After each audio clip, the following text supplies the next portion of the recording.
د پریشانیانو څخه ځان رایستل غواړم، د پریشانیانو څخه ځان خلاصول غواړم، د مصیبتو، د مشکلاتو، د ګرمو، د غمو، د مسلو مسایلو څخه ځان رایستل غواړم. ګورئ د ځانه سره نوټ کې بهترینه وظیفه ده.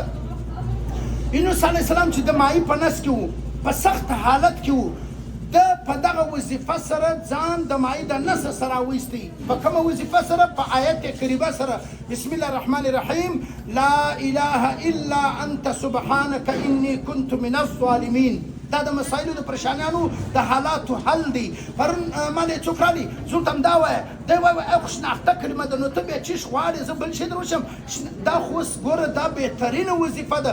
که ته هر قسم ګرمو مسایلو پریشانیان راګیر کړی، مصیبتو غمو راګیر کړی، دغه کلمه چې د هغه شروع کړه څو واره 314 واره د ورځې وایه، په اول اخر کې درود شریف وایه، الله به تا د مشکلاتو څخه داسې راوباسي، خوشحاله زندګي به الله در نصیب کړي.